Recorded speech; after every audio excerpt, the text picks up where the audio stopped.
చూసావా హిమ, ఒక వ్యక్తిని కానీ ఒక సమస్యను కానీ మనం రెండు కోణాల నుంచి చూడాలని సిద్ధాంతాన్ని మర్చిపోయి ఒక్కోసారి ఎలాంటి పొరపాట్లు చేస్తుంటామో. రామకృష్ణ దుర్మార్గుడని అనుకున్నంతకాలం మనకి అతని ప్రతి పనిలోనూ స్వార్థం, కపటత్వమే కనిపించింది. ఈరోజు అతను మంచివాడనే నమ్మకం కలగ్గానే అదే పనిలో అతని మంచితనం, నిస్వార్థం కనిపిస్తున్నాయి. కాకపోతే ఆయన ఎంత మంచివాడో, అమాయకుడో, అంత మూర్ఖుడు కూడా. అతనే కాదు, మన సమాజంలో చాలామంది అలాంటి చదువుకున్న మూర్ఖులున్నారు. వాళ్ళ అభిప్రాయాల్ని జన్మలో మార్చుకోలేరు. ఆ మూర్ఖత్వాన్నే ఆసరాగా తీసుకుని గిరిధర్ లాంటి వాళ్ళు తెలివిగా వ్యవహరించి లాభం పొందుతూ ఉంటారు. న్యాయస్థానానికి కావాల్సింది రుజువులు, సాక్ష్యాలును. ఇప్పుడు గిరి, శివరాం ఒకరే అని ఎంత బాగా మనకు తెలిసినా రుజువు చేయడం మాత్రం కష్టం. అందులోనూ అతను ఇక్కడ లేనప్పుడు అన్నాడు సాగర్. రుజువులు, సాక్ష్యాలు అన్నీ మీ పోలీసుల చేతుల్లోనే ఉంటాయి సాగర్. ప్రేమ్చంద్ అనే వ్యక్తి విషయం తెలుసా నీకు? 1959 నుంచి 1979 వరకు 20 ఏళ్ల పాటు అతను 2500 నుంచి 3000 కేసులకి పోలీసుల తరఫున సాక్ష్యం చెప్పాడు. నేరం జరిగినప్పుడు తన కళ్లతోనే స్వయంగా చూశానని అతను చెప్పిన సాక్ష్యాన్ని బట్టి కొంతమంది నేరస్తులకి 7 ఏళ్ల కఠిన కారాగార శిక్ష కూడా విధించడం జరిగింది. 1 సంవత్సరంలో ఒక మెజిస్ట్రేట్ ఎదురుగుండా 50 సార్లకు పైగా అతను సాక్షిగా హాజరు చేయబడ్డాడు. అయినా కూడా ఎవరికీ అనుమానం రాలేదు. అలా ఉంది మన న్యాయ వ్యవస్థ అంది హిమజ. నిజమే హిమ, మన న్యాయ వ్యవస్థలో చాలా లొసుగులున్నాయి. అది అందరికీ తెలిసిన విషయమే. నిరపరాధులకు శిక్ష పడకూడదనే ఉద్దేశంతో నిర్మించబడ్డ న్యాయ సూత్రాలు అపరాధులు తప్పించుకోవడానికి ఉపయోగపడుతున్నాయి. ప్రసాద్ విషయంలో ప్రభుత్వం ఎలాంటి చర్య తీసుకుంటుందో చూద్దాం. ఒక్కసారి గిరిని ఇక్కడికి రప్పించగలిగితే చాలు అన్నాడు సాగర్. ఒక్కసారి కాదు, శాశ్వతంగా జైల్లో పెట్టించడానికి రప్పించే ఏర్పాట్లు చేస్తాను. ప్రసాద్ ద్వారా నేను విన్న విషయాలు త్వరలో పత్రికలో రాబోతున్నాయి. అది దేశంలోనే సంచలనం సృష్టించే వార్త అవుతుంది. అప్పుడు ఏం చేస్తుందో ప్రభుత్వం చూస్తాను అంది హిమజ ఆవేశంగా. సాగర్ చిన్నగా నవ్వుకున్నాడు. ఆ సంచలనం సృష్టించే వార్త రాజకీయ ప్రయోజనాలకు వాడుకునే మరో సాధనం అవుతుందే తప్ప మరో ప్రయోజనం ఉండబోదు అన్న విషయం హిమజ మర్చిపోతోంది. కానీ పైకి ఆ విషయం సాగర్ అనలేదు. అని ప్రయోజనం లేదని అతనికి తెలుసు.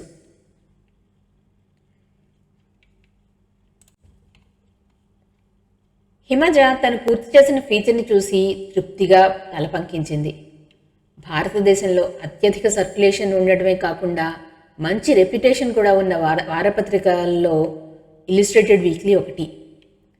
తాము ప్రచురించిన వార్తలకి పూర్తి బాధ్యత వహించడమే కాకుండా అవసరమైనప్పుడు పునర్విచారణ జరపడానికి కూడా సందేహించని పత్రికగా ఇల్లుస్ట్రేటెడ్ వీక్లీకి దేశ విదేశాల్లో మంచి పేరుంది.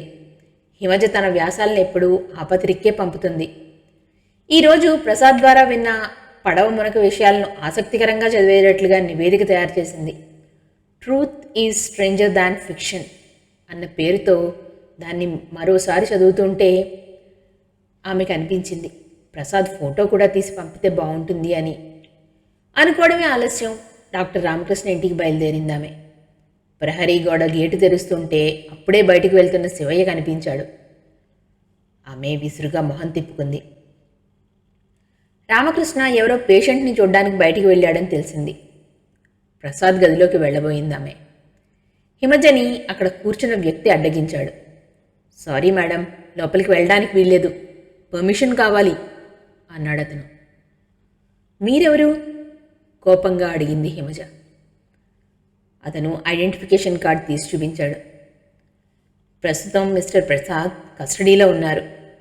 అతన్ని చూడడానికి ఎవరిని పర్మిట్ చేయవద్దని మాకు ఆర్డర్స్ ఉన్నాయి అన్నాడు అతను. సరే, డాక్టర్ వచ్చే వరకు ఎదురు చూస్తాను అనుకుంటూ వెనక్కి తిరిగింది హిమజ. నర్సింగ్ హోమ్ అంతా నిశ్శబ్దంగా ఉంది. రామకృష్ణ ఇంత పెద్ద ఇల్లు కట్టుకోవడం గురించి ముందుగా ఎన్ని అనుమానాలు వచ్చాయి. కానీ ఇప్పుడు చూస్తుంటే అర్థమవుతోంది ఎంత ఆలోచనతో కట్టాడో. కింద 6 గదులు పేషెంట్స్ని ఉంచడానికి అన్ని వసతులతోనూ ఉన్నాయి. సాగర్ వచ్చి చెప్పినప్పుడు తను నిజంగా ఆశ్చర్యపోయింది. రామకృష్ణ మీద సిబిఐ తయారు చేసిన రిపోర్టు గురించి. తన జీవితాన్నంతా ఇలాంటి మానసిక రోగుల చికిత్సలోనే గడపడానికి అన్ని విధాలా అనుకూలమైన ఏర్పాట్లు చేసుకున్నాడు ఆయన.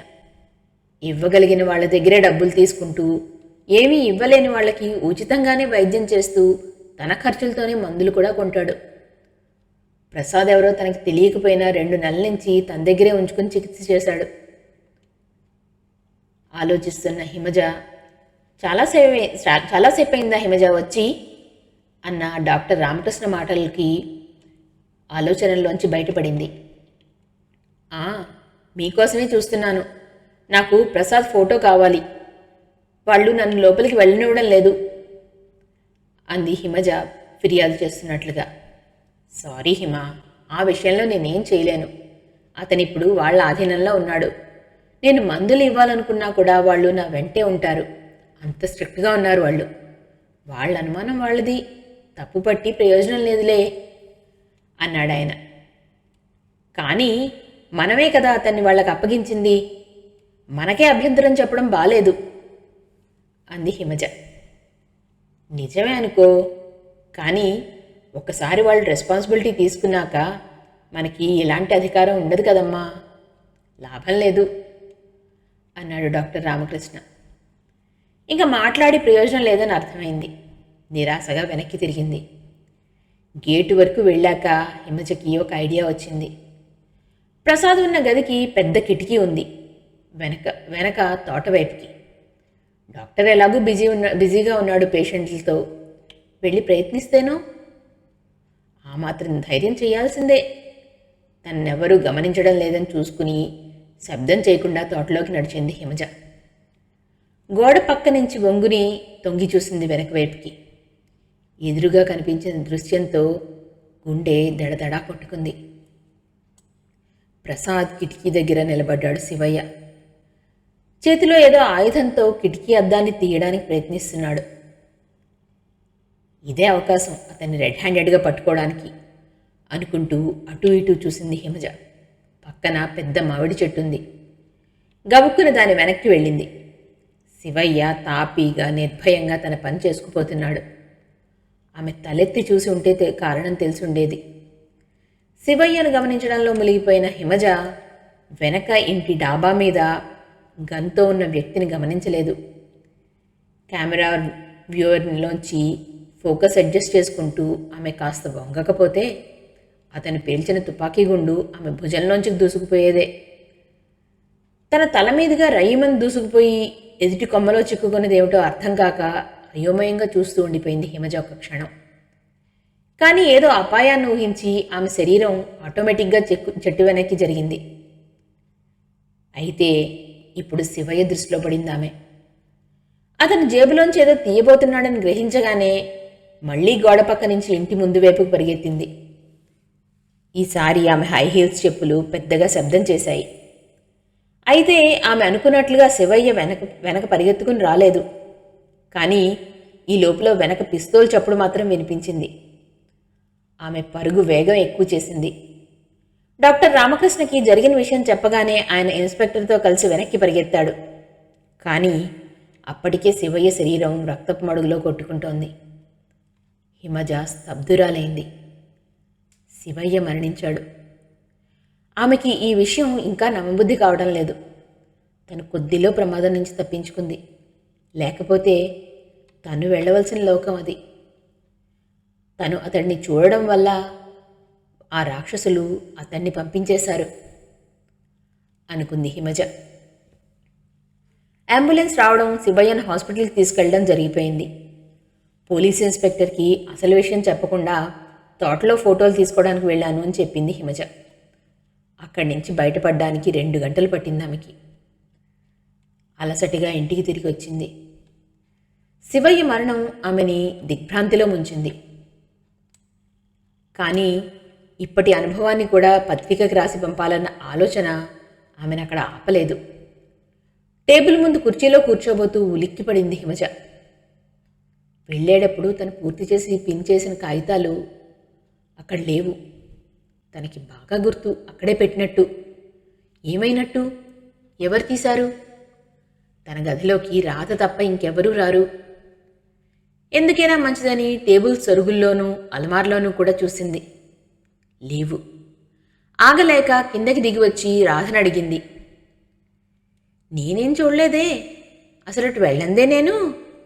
పని మనిషి శుభ్రం చేసినట్టుంది, అడుగుదాం పదా అంది రాధ.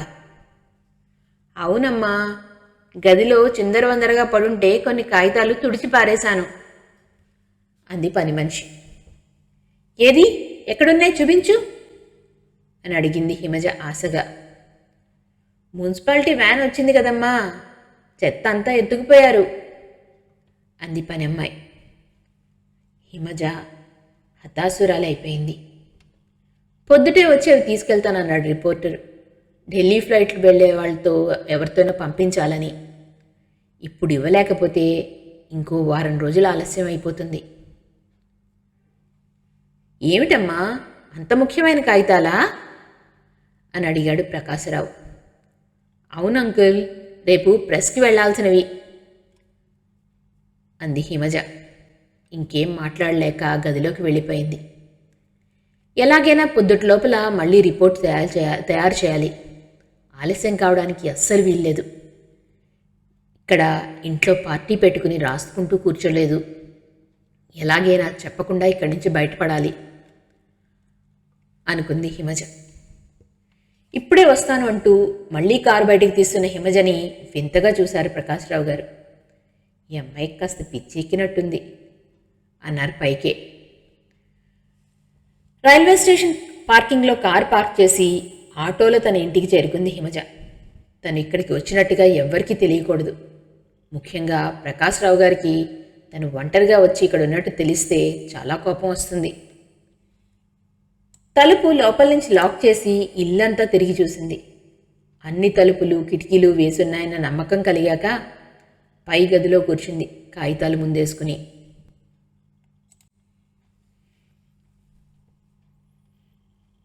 హిమజ టైం చూసుకుంది. 7 అవుతోంది. ఆమెకి చాలా అలసటగా ఉంది. రిపోర్ట్ ఇంకా సగం కూడా తయారు కాలేదు. ఆ రోజు దీపావళి అవడంతో టపాకాయల మెరుపులు చప్పుళ్ళు ఆకాశాన్ని అలరిస్తున్నాయి.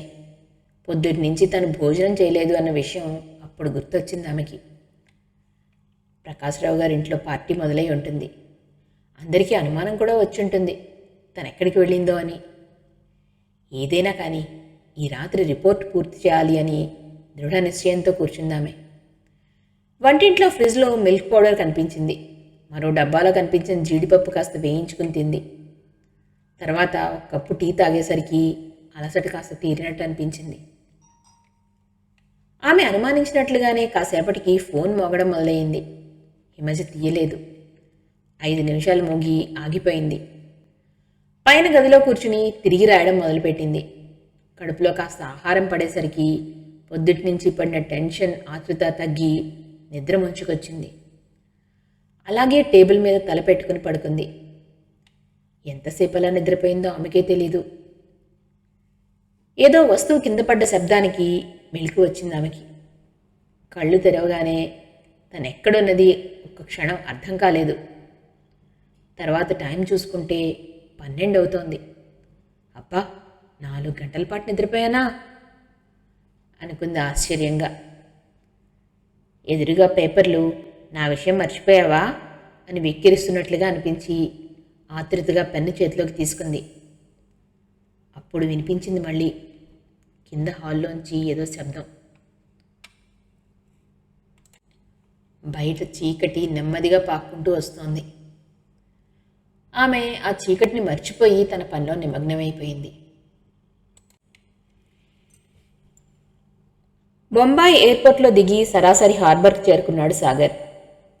ప్రసాద్ చెప్పిన మాక్టోస్ అన్న పేరు వినగానే అతనికి దాని గురించి విన్న సమాచారం లీలగా గుర్తొచ్చింది. తన అనుమానం నివృత్తి చేసుకోవడానికి వచ్చాడు అతను. తను ఏ విషయంలో పరిశోధన చేయడానికి బాంబే వెళ్తున్నాడో ఎవ్వరికీ అనుమానం రాకూడదని కొచ్చిన్ అని చెప్పి అక్కడికి వచ్చాడు అతను. హార్బర్లో తనకు కావలసిన ఫైల్ పైకి తీయడానికి 3 గంటలు పట్టింది. 1983 మార్చిలో నైజీరియా నుంచి మలేషియాలోని కిలాంగ్ పోర్టుకి పేలుడు పదార్థాలను తీసుకెళ్లడానికి నియమించబడింది మాక్టోస్ అనే నౌక. దాని యజమాని హోవర్డ్ అనే ఆస్ట్రేలియా దేశస్థుడు. దారి మధ్య అరేబియా సముద్రంలో ఇంజన్ ట్రబుల్ ఇవ్వడంతో పర్మిషన్ తీసుకుని బాంబే పోర్ట్లో కొన్నాళ్ళు ఆపారు దాన్ని. ఇంజన్ రిపేర్ జరుగుతున్న సమయంలో ఆ నౌకలో స్మగుల్ చేస్తున్న మత్తు పదార్థాలు ఉన్నాయన్న వార్త వచ్చింది. కస్టమ్స్ అధికారులు నౌకని అంగుళం విడిచిపెట్టకుండా తనిఖీ చేశారు, కానీ ఏమీ దొరకలేదు. వాళ్ళు తీసుకెళ్లే కార్లకు సంబంధించిన పేపర్లన్నీ సవ్యంగానే ఉన్నాయి. చేసేదేం లేక అధికారులు తమ ప్రయత్నాలు విరమించుకున్నారు. హోవర్డ్ను అరెస్ట్ చేయడానికి వారికి అధికారం లేదు. కారణం, ఐక్యరాజ్య సమితి చేత నిర్మించబడిన ఇంటర్నేషనల్ నార్కోటిక్ కంట్రోల్ ట్రీటీ ప్రకారం ప్రపంచ దేశాలన్నీ ఇంటర్నేషనల్ లా ఎన్ఫోర్స్మెంట్ ఏజెన్సీలకి కట్టుబడి ఉండాలి. ఏ వ్యక్తి అయినా మాదక ద్రవ్యాలు దొంగ రవాణా చేస్తున్నట్టు తెలిస్తే ఈ ఏజెన్సీ అతను ఏ దేశంలో ఉన్నాడో అక్కడికి అతన్ని అరెస్ట్ చేయమని వారెంట్ పంపుతుంది. అది లేకుండా విదేశీయుల్ని అరెస్ట్ చేయడానికి వీల్లేదు. హోవర్డ్ బాంబే తాజ్ హోటల్లో జల్సాగా 10 రోజులు గడిపాడు. నౌక రిపేర్ పూర్తి కాగానే ఆ తర్వాత అమెరికాలోని న్యూ జెర్సీ పోర్టుకు చేరుకుంది నౌక. అక్కడ అధికారులు ఆ నౌకను తనిఖీ చేస్తే దాదాపు 10 కోట్ల విలువగల మత్తు పదార్థాలు దొరికాయి. అయితే ఆ మత్తు పదార్థాలు నౌకలోకి ఎప్పుడు చేర్చబడ్డాయో ఎవరికీ తెలీదు. కాకపోతే అది భారతదేశానికి సంబంధించింది అని రుజువైంది. నార్కోటిక్స్ స్మగ్లింగ్ అమెరికాలో చాలా పెద్ద నేరం. మత్తు పదార్థాలకు అలవాటు పడిపోతున్న వారి సంఖ్య రోజురోజుకి పెరిగిపోతూ ఉండడంతో అక్కడి ప్రభుత్వం ఈ స్మగ్లర్ల మీద కఠిన చర్య తీసుకుంటోంది. హోవర్డ్ అమెరికన్ పోలీసుల చేతుల్లో చిక్కుకున్నాడు. ఇప్పటికీ ఆ కేసు విషయం తేలనే లేదు. అది తేలితే తప్ప అతనికి భారతదేశంలో ఉన్న అనుచరులెవరో తెలుసుకోవడం వీలు కాదు. బొంబాయిలోని సిబిఐ ఆఫీసులో సాగర్కి మిగతా సమాచారం దొరికింది. హోవర్డ్ను అరెస్ట్ చేసి అతని వస్తువులన్నీ స్వాధీనం చేసుకున్నప్పుడు అమెరికన్ పోలీసులకి అతని దగ్గర ఒక కవర్ దొరికింది. అందులో భారతదేశ రక్షణకి సంబంధించిన సమాచారం ఉంది. అది తనకి బాంబే హోటల్ పక్క గదిలో ఉన్న శివరాం అనే వ్యక్తి ఇచ్చాడని, అందులో ఏముందో తనకి తెలియదని అమెరికాలో అతని స్నేహితులు వచ్చి అడిగితే ఇవ్వమన్నాడని చెప్పాడు హోవర్డ్. అయితే అతని పక్క గదిలో శివరాం అనేవాళ్ళు ఎవరూ దిగలేదని తర్వాత తెలిసింది. ఆ పేపర్లన్నీ డిఫెన్స్ మినిస్ట్రీకి సంబంధించినవి. కొన్నింట్లో పద్మజ సంతకం కూడా ఉంది. అందుకే పద్మజ మీద నిఘా ఏర్పాటైంది. అయితే సోమశేఖరం ఆ విషయంలో దర్యాప్తు చేయడానికి వచ్చినప్పుడు అవి ఫోర్జరీలు అని తేలింది. ఆ తర్వాత పద్మజ మీద ఎలాంటి చర్య తీసుకోలేదు. సోమశేఖరం పేరు చూడగానే సాగర్కి గుర్తొచ్చింది. శేఖరం ఉత్తరం.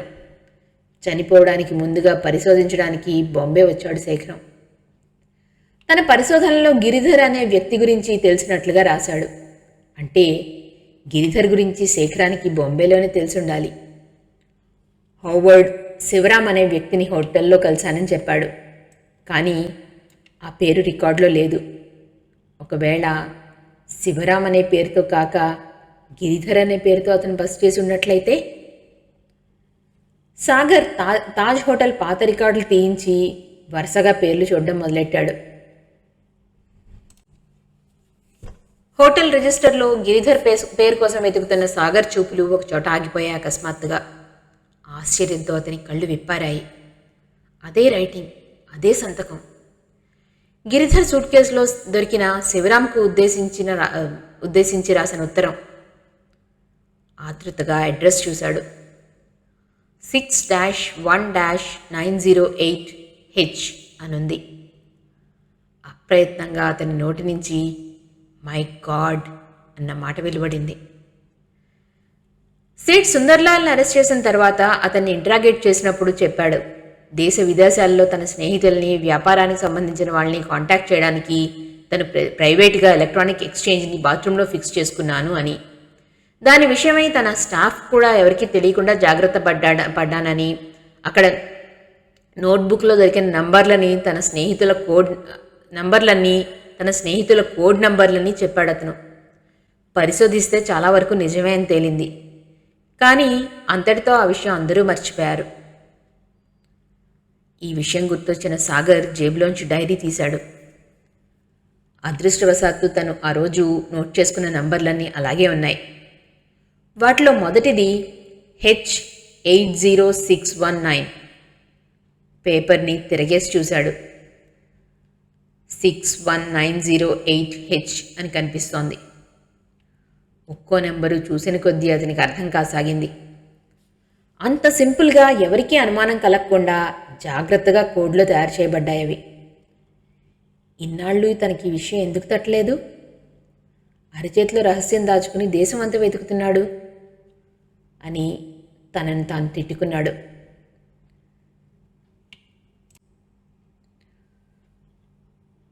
నాలుగు అక్షరాల ఇంగ్లీష్ పదానికి మరో 5 అక్షరాల ఇంగ్లీష్ విశేషణానికి ముందు కలుపుకుని ఆ నెంబర్కి ట్రంక్ కాల్ చేశాడు. ఫోన్ రింగ్ అయిన కాసేపటికి రాధ రిసీవర్ తీసింది. హలో అంది. రాధా, నేను సాగర్ని. హిమజ ఉందా అని అడిగాడు సాగర్ తన కంఠంలో ఆతృత తెలియనీయకుండా. లేదు సాగర్, మేమంతా కూడా తన గురించే వరి అవుతున్నాం. ఇప్పుడే వస్తానని సాయంత్రం అనగా వెళ్ళింది. ఇంతవరకు రాలేదు. ఏమైందో తెలియడం లేదు అంది రాధ. సాగర్ చెయ్యి రిసీవర్ మీద బిగుసుకుంది. నాన్నగారు ఉన్నారా అని అడిగాడు ఆశగా. ఉన్నారు.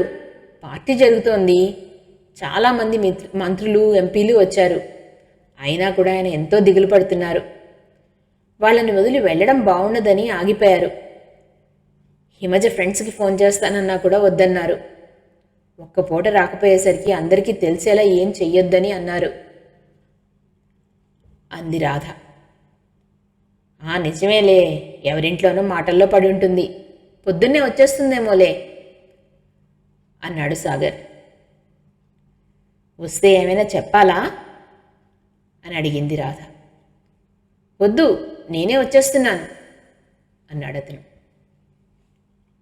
ఫోన్ డిస్కనెక్ట్ చేసి హిమజ ఇంటికి ఫోన్ చేశాడు సాగర్.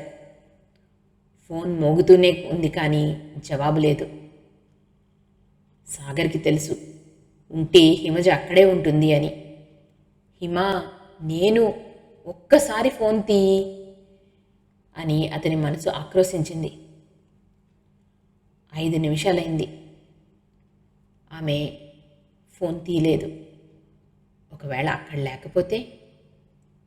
అక్కడే ఏదైనా ప్రమాదంలో పడిందా అనుకున్న సాగర్ టైం చూసుకున్నాడు. 10:30 అయింది. మరో అరగంటలో బాంబే ఎయిర్పోర్ట్లో ఉన్నాడు సాగర్. 12కి 10 నిమిషాల ముందుగా హైదరాబాద్ విమానంలో సాగర్ బయలుదేరాడు.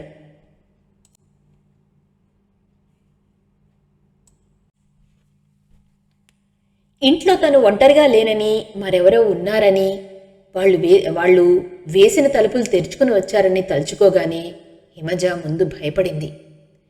కానీ అంతలోనే ధైర్యం తెచ్చుకుంది. స్వతహాగా ఆమె ధైర్యవంతురాలే.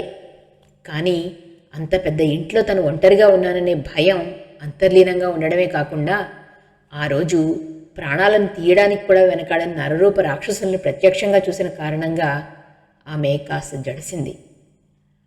ఒక్క క్షణం ఆలోచించి ముందుగా గదిలో లైట్ ఆర్పేసింది. చుట్టూతా అంతా వెలుతురుపరుచుకున్నప్పుడు చీకట్లో ఉన్న వ్యక్తి భయపడ్డు. ఎదుట కనిపించే వెలుతురు ధైర్యాన్ని ఇస్తుంది. కానీ చుట్టూ చీకటిగా ఉన్నప్పుడు వెలుతురులో ఉంటే అది డిసడ్వాంటేజ్ అవుతుంది. ఫోకస్ అంతా తన మీదే పడుతుందన్న ఫీలింగ్. హిమజ గది ఒక మూల నుండి సరిగ్గా అవతల మూల నుండి హిమజ గది ఒక మూల నుంటే సరిగ్గా అవతల మూల నుండి పద్మజ గది. మధ్యలో గెస్ట్ రూమ్, లైబ్రరీ గది, ఆఫీస్ రూమ్ ఉన్నాయి. పద్మజ గదిలో ఫోన్ ఉంది. చీకటికి కళ్ళు అలవాటు పడేంత వరకు హిమజ తన గదిలోనే ఉంది. తర్వాత చప్పుడు చేయకుండా పక్క గదిలోకి వెళ్ళింది. అదే ఆమె చేసిన తెలివైన పని. ఆమెకు తెలియకుండానే చేసింది. అలాగే అతి నిశ్శబ్దంగా హిమజ పద్మజ గదికి చేరుకుంది. అలవాటు పడిన ప్రదేశం కాబట్టి సులువుగానే ఫోన్ అందుకుంది. ముందుగా ప్రకాశ్రావు గారికి ఫోన్ చేయాలా లేక పోలీసులకి చేస్తే మంచిదా అనుకుంటూ ఉండగా ఫోన్ ఎత్తితే ఫోన్ డెడ్గా ఉంది. అప్పుడు వేసింది హిమజకి అసలైన భయం. తను ఎవరికీ కనిపించకుండా ఉండాలని ఈ ఇంటికి రావడం కోరి అపాయాన్ని కొని తెచ్చుకున్నట్టయింది. తన ఇంట్లోనే తను బందీ అయిపోయింది. దురదృష్టవశాత్తు తనన్న వైపు అవతల వైపంతా మైదానం. గట్టిగా కేకలు పెట్టినా కూడా ఎవరికీ వినిపించదు. అందులోనూ ఆ ప్రాంతంలో ఇళ్ళు ఎక్కడెక్కడో విసిరేసినట్లుగా ఉంటాయి దూరంగా. చేతిలో ఏదైనా ఆయుధం లాంటిది ఉంటే మంచిదనిపించింది. ఏదైతే అవని అనుకుంటూ లైట్ స్విచ్ నొక్కింది. కానీ లైట్ వెలగలేదు. గాబరాగా వరుసగా అన్ని స్విచ్లు వేసింది. అప్పుడు అర్థమైంది ఆమెకి, కరెంట్ లేదు, ఎవరో మెయిన్ ఆఫ్ చేశారు. ఏం చెయ్యాలో తోచక బొమ్మలా నిలబడిపోయింది హిమజ. మెట్ల మీద నుంచి ఎవరో పైకెక్కుతున్న శబ్దం వినిపించసాగింది. విమానం బయలుదేరే ముందు ఆఫీస్కి ఫోన్ చేసినప్పుడు తెలిసిన విషయాల గురించి ఆలోచిస్తున్నాడు సాగర్. అప్పుడే తెలిసింది అతనికి ప్రసాద్ మీద శివయ్య మీద జరిగిన హత్యా ప్రయత్నాల గురించి. ప్రసాద్ షాక్లో ఉన్నాడు. డాక్టర్ రామకృష్ణ అతన్ని ఇంట్లోనే ట్రీట్ చేస్తున్నాడు. శివయ్య గవర్నమెంట్ హాస్పిటల్లో ఉన్నాడు. కండిషన్ అవుట్ ఆఫ్ డేంజర్ అని తెలిసింది. శివయ్య ఇప్పటికైనా నిజం బయట పెడితే కేసు స్వరూపం ఎలా ఉంటుందో ఆలోచిస్తున్నాడు సాగర్.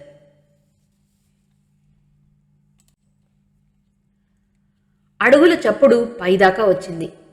ఊపిరి బిగబట్టి వింటోంది హిమజ. అదృష్టవశాత్తు అది కుడివైపుకు మళ్ళింది. బహుశా ఇంట్లోకి రాగానే తను వేసిన లైట్ కనిపించి ఉండొచ్చు. తనింకా అదే గదిలో ఉన్నానని అనుకుంటున్నాడు ఆగంతకుడు.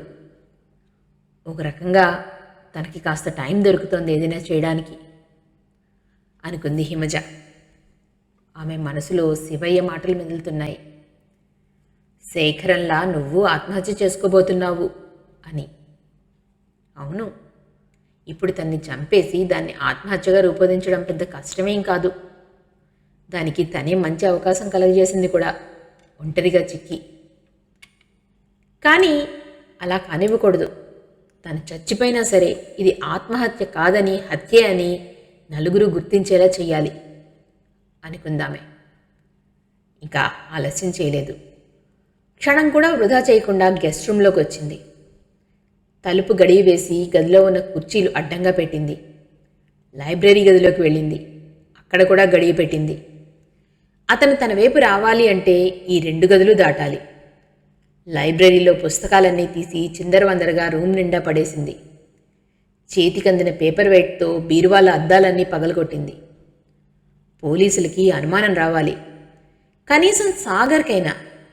తన చావుకి బాధ్యులెవరో సాగరైనా పట్టుకుంటాడు అనుకుంది. ఆ వ్యక్తి తన వైపు రావాలి అంటే ఈ తలుపులన్నీ బద్దలు కొట్టాలి. ఆ పని చేయడానికి సాహసించడు. పోలీసులకు అనుమానం వస్తుందని భయపడతాడు. ఇది హిమజ ఆలోచన. చివరగా పద్మజ గదిలోకి వచ్చింది. తలుపు గడియ వేసి ఆ గదిలో కూడా చేతికందిన వస్తువులన్నీ అడ్డంగా పడేసింది. ఇంకేం చేయాలా అని ఆలోచిస్తోంది. అప్పుడు వినిపించింది తలుపు విరిగిపడిన శబ్దం. ఆమె ఆలోచనల్ని పరిహసిస్తున్నట్లు నిర్భయంగా తలుపులు బద్దలు కొడుతున్నాడు అతను. పట్టుబడితే ఏమని సంజాయిషి ఇచ్చుకుంటాడు? బహుశా పిచ్చివాడిలా నటిస్తాడు కాబోలు. అవును, అదే అతని ఆలోచన. ఆ రకంగా అయితే హత్యానేరం నుంచి తప్పించుకోవచ్చు. సెక్షన్ 84 నేరస్తుల పాలిట వరం కాబోలు. ఆవేశాన్ని అణుచుకుని మళ్లీ ఆలోచనలో పడింది హిమజ. పద్మజ గదిలోంచి మెట్ల వైపు వెళ్ళడానికి మరో దారి ఉంది. ఆ వచ్చిన వ్యక్తికి ఇంటి టోపోగ్రఫీ బాగా తెలిసినట్టే అనిపిస్తోంది. తన అనుమానం నిజమైతే ఆ తలుపుకి దగ్గరలోనే అతను ఉండాలి. తను అటువైపుగా బయటికి వస్తే చంపడానికి. ఈ గదిలో ఇరుక్కుపోయింది తను. ధైర్యంగా తలుపులు బద్దలు కొట్టి వస్తాడా? ఏం చేస్తాడు? అతని ప్లాన్ ఏమిటి? అన్నీ ప్రశ్నలే. అతను వచ్చేలోగానే ఏదైనా చెయ్యాలి అనుకుందామే. ఇంతలో పక్క గదిలో నుంచి వచ్చే శబ్దం ఆగిపోయింది. అంతా నిశ్శబ్దం. దూరంగా దీపావళి చప్పుడు మాత్రం ఉంది. కాసేపటికి అర్థమైంది ఆమెకి అతని ప్లాన్ ఏమిటో. తన ప్రశ్నలన్నింటికీ జవాబుగా తలుపు సందుల్లోంచి కొద్ది కొద్దిగా పొగ లోపలికొస్తోంది. మొత్తం సజీవ దహనం చేయడానికి.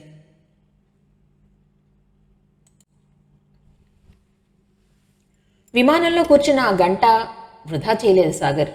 నోట్బుక్లో నంబర్లని డీకోడ్ చేయడం మొదలుపెట్టాడు.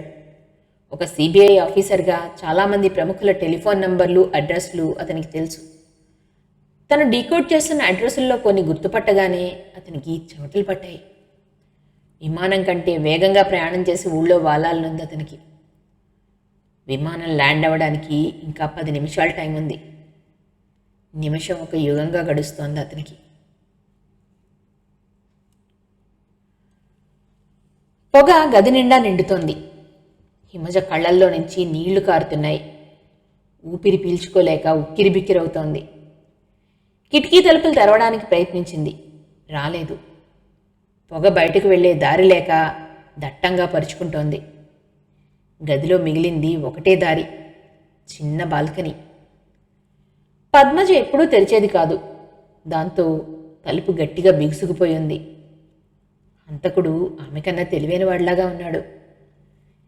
బయట గది తలుపు దగ్గర పొగ కాస్త మంటగా మారుతోంది. హిమజ బలం అంతా ఉపయోగించి బాల్కనీ తలుపు లాగింది. తెరుచుకున్న తలుపుల్లో నుంచి చప్పున గాలి లోపలికి వచ్చింది. ఆ గాలికి మంటలు పెద్దవవుతున్నాయి. హిమజ బాల్కనీలోకి వచ్చింది. ఆమె 2వ అంతస్తులో ఉంది. కింద సరిగ్గా బార్బ్డ్ ఫెన్సింగ్ ఉంది. దాని పక్కనంతా గులాబీ మొక్కలు దట్టంగా. అయినా కూడా దూకడం ఒక దారి. మరోటి అనుకుంటూ హిమజ తల పైకెత్తింది. మంగుళూరు పెంకులతో ఏటవాలుగా కప్పిన పైకప్పు కనిపించింది. దాని మీదకెక్కి అవతలి వైపు దిగ్గలిగితే ఇంటి ముందు భాగానికి చేరుకోవచ్చు. ఇంటి కప్పుని అందుకోవడానికి ప్రయత్నించింది. అందడం లేదు. గదిలో మంటలు ఎక్కువయ్యాయి. ఏదో ఒకటి చెయ్యాలి వెంటనే. బాల్కనీకున్న రైలింగ్ చాలా సన్నగా ఉంది. ఫ్లవర్ వేజ్ పెట్టిన ఇనుప స్టాండ్ మీద పడింది ఆమె దృష్టి. అది మంటలకి చాలా దగ్గరలో ఉంది. కానీ హిమజ సందేహించలేదు.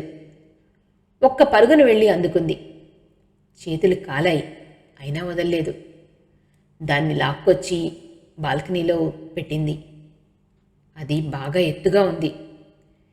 ఎక్కడానికి సపోర్టుగా బాల్కనీ రైలింగ్ తప్ప ఇంకేం లేదు. అలాగే ఎక్కింది. ఆమె బరువుకి స్టాండ్ అటూ ఇటూ ఊగింది. హిమజ రూఫ్ అంచును అందుకుంది. పెంకులు ఏమాత్రం జరిగినా తను కిందకి దొర్లిపడ్డం ఖాయం. మెల్లగా పైకి పాకడం ప్రారంభించింది.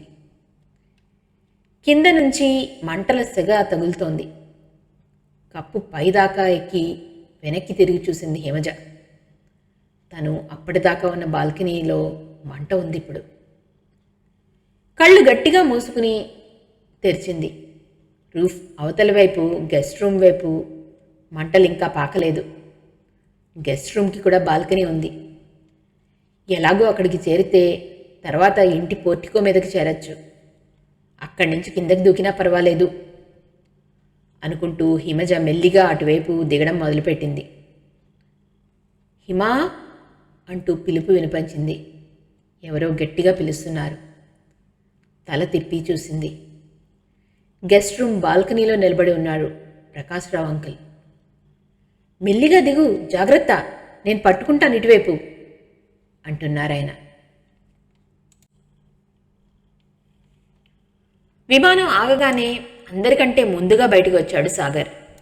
గేటు దగ్గర ఆఫీసర్కి ఐడెంటిటీ కార్డు చూపించి బయటికి పరిగెత్తి కనిపించిన టాక్సీ ఎక్కి పోనిమ్మన్నాడు.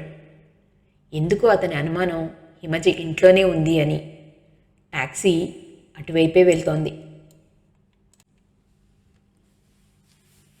హిమజ మెల్లిగా దిగుతోంది. కిందకి చూడకమ్మా, భయపడకు, నేనున్నాగా అన్నారు ప్రకాశ్రావు గారు. అతి జాగ్రత్తగా రూఫ్ చివరి వరకు వచ్చింది హిమజ. కళ్ళు మూసుకుని దూకే అన్నారు ఆయన చేతులు చాచి. ఆమె కిందకి చూసింది. దాదాపు 40 అడుగులు ఎత్తుందది. అక్కడి నుంచి దూకడం అంటే ఆమె మనసెందుకు కీడి శంకించింది. ఆయన తన్ని ఆపలేరు అనిపించింది. ఇంత ఎత్తు నుంచి దూకితే మరణం ఖాయం అనిపించింది. వచ్చే హిమ, వెనక్కి చూడు, ఎంత మంటలున్నాయో అంటున్నాడాయన. ఆమె చూడలేదు. వెనక నుంచి తగులుతున్న వేడిని బట్టి మంటలు ఎంత సమీపంలో ఉన్నాయో ఊహించగలదామె. ఇంత గొడవ జరుగుతున్నా జనానికి ఎందుకు అనుమానం రాలేదో ఆమెకు అర్థం కాలేదు.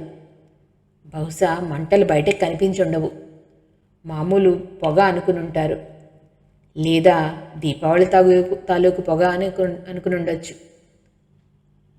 అదే గాని అయితే మరి ఈ ప్రకాశ్రావు గారికి తన లోపలున్న విషయం ఎలా తెలిసింది?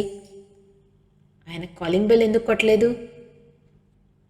ఇటువైపు బాల్కనీలోంచి బయటకు వస్తానని ఆయన ఎలా ఊహించగలిగాడు? ఇలా ఒక్కొక్క ప్రశ్న హిమజ మస్తిష్కంలో బాణాల్లా దూసుకొచ్చాయి.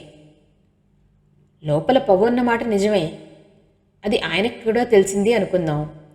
అయినా ముఖద్వారం నుంచే తను బయటపడుతుందని ఊహించి అట్నుంచి లోపలికి రావడానికి ప్రయత్నించడమో లేక ఆ తలుపులు బద్దలు కొట్టడమో చేయాలి తప్ప తను ఇటు వస్తుంది అని ఇంత కరెక్ట్గా ఎలా అనుకోగలిగాడు? ఆలోచనలో మునిగిపోయిందామె. హిమా, ఏమిటి ఆలోచిస్తున్నావు? దిగు, దూకి, మంటలు అని అరుస్తున్నాడు ఆయన. ఆయన మాటల్లో కంగారు కనబడుతోంది, కానీ ఆ కంగారు తన సేఫ్టీ గురించి కాదు. హిమజ మెదడులో బ్లాక్ స్పాట్ క్లియర్ అయింది. ఒక తెర తొలగిపోయినట్లయింది. జూలీ క్లాడ్ మరణం, శివయ్యపై హత్యా ప్రయత్నం, ఆఖరిగా ప్రకాశ్రావు ఇంట్లోనే తను వ్రాసిన కాగితాలు మాయమవడం, అన్నీ కలిపి అన్వయించుకుంటే మొత్తం అంతా అర్థమైంది ఆమెకి. ఇల్లుస్ట్రేటెడ్ వీక్లీ కోసం తను రాసిన ఆర్టికల్స్ అన్నీ సమీక్షించి ఏ సిబిఐ ఆఫీసర్ కాస్త పరిశోధన మొదలుపెట్టినా వెనక ఉన్న మూల విరాట్టు బయటపడడం ఖాయం. కేవలం రాయడం ఒకటే గమ్యంగా పెట్టుకున్న తను ఆ వెనక ఉన్న వ్యక్తి అని ఎవరు అన్నది ఆలోచించలేదు. ఆలోచిస్తే తెలిసుండేది. మాజీ డిఫెన్స్ సెక్రటరీ ప్రకాశ్రావు గారే ఆ వెనక ఉన్న వ్యక్తి అని.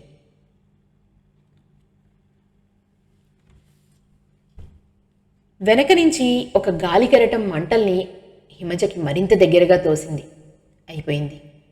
కిందకి దూకితే మృత్యు రూపంలో ప్రకాశ్రావు గారు, వెనక నుంచి ముంచుకొస్తున్న మంటలు.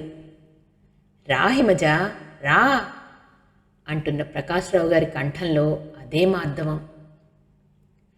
హిమజ ఏమీ తోచనట్టుగా చూసింది. నీకు మతిపోయిందా? ఏమిటి ఆలోచిస్తున్నావు? దూకే, ఏ ప్రమాదం లేదమ్మా నీకు, నేనున్నాగా అంటూ హిప్నటైజ్ చేస్తున్నట్లుగా ఆయన కంఠం. ఆమె కళ్ళ ముందే శివయ్య మరణించిన విధానం కదలాడింది. శివయ్యలాగానే తన్ని ఎందుకు పిస్టల్తో కాల్చలేదు అనుకుంటే ఆమెకి సమాధానం కూడా వెంటనే స్ఫురించింది. బోర్ టైప్ పిస్టల్, గుజరాతీ తయారీతో చేయబడిన పిస్టల్తో శివయ్య మరణం సంభవించింది. ఇప్పుడు తనని కూడా అలాగే చంపితే ఇద్దరిని ఒకరే చంపారని పోలీసులు గ్రహిస్తారు. ఆ హంతకుడికి దొంగ రవాణాలో సరఫరా అయ్యే ఆయుధాలకి సంబంధం ఉంది అని తెలుస్తుంది. తన శరీరం మంటల్లో కాలిపోయినా లోపల బుల్లెట్ అలాగే ఉంటుంది. Bore type bullet. ఆ విషయాన్ని సాగర్కి తెలిస్తే ఊరుకోడు. ఆ సంగతి గ్రహించుంటాడాయన. అందుకే తను దూకేయగానే ఆయన పక్కకి తప్పుకుంటాడు. ఏ కాలో విరిగినా, స్పృహ తప్పినా కొద్దిగా ముందుకు తోస్తే చాలు, కింద వైపు ప్రజ్వరిల్లుతున్న మంటల్లోకి తను వెళ్ళిపోతుంది నిస్సహాయంగా. ఒకవేళ పడగానే మరణిస్తే ఇక ఆయనకి అంతకంటే కావాల్సిందేమీ లేదు. అప్పటికి ఏ ఆధారమూ దొరకదు. తను హత్య చేయబడిందని కూడా ఎవరికీ ఏ అనుమానమూ రాదు. ఇది ఆయన ఆలోచన. ఈ ప్రమాదం నుంచి బయటపడాలి అంటే ఫైర్ ఇంజన్ వాళ్ళు వచ్చే వరకు తను ఆగాలి. కానీ వాళ్ళు వచ్చే సూచనలు లేవు. అసలు ఈ మంటల సంగతి గ్రహించిన వాళ్లే కనిపించడం లేదు. నగరం అంతా దీపావళి సంబరంలో మునిగి ఉంది. తోట మధ్యలో ఉన్న ఇంటి గురించి పట్టించుకునేవాళ్ళెవరు? మంటలు మరింత దగ్గరయ్యాయి. ప్రకాశరావు పిలవడం మానేశాడు. బహుశా తన మనసులో ఆలోచన ఆమెకు అర్థమైందని ఆయనకి తెలిసిపోయినట్టుంది. ఆయన మొహంలో మారుతున్న భావాల్ని హిమజ గమనిస్తోంది. ఆమెను చూసి ఆయన నెమ్మదిగా నవ్వాడు. విలన్లా నవ్వు. ఇక నీ పని అయిపోయింది సుమా అన్నట్టు. కేవలం ఇద్దరికి మాత్రమే అర్థమయ్యే రహస్యంతో కూడిన నవ్వు. ఇక నా గురించి పూర్తిగా తెలుసుకున్నా నువ్వు నన్నేమీ చేయలేవు అనే నవ్వు. అవును, ఏమీ చేయలేదు. కిందకి దిగే ఛాన్స్ లేదు. ఏం చేయాలా అని ఆలోచిస్తూ ఉండగా అప్పుడు పడింది హిమజ దృష్టి వాటర్ ట్యాంక్ మీద. దాని నుంచి బయటకు వచ్చిన నీళ్ల పంపు కూడా వేడికి ఎర్రగా పొగలు చిమ్ముతోంది. లోపల నీళ్లు కుతకుతలాడుతున్నట్లుగా శబ్దం వస్తోంది.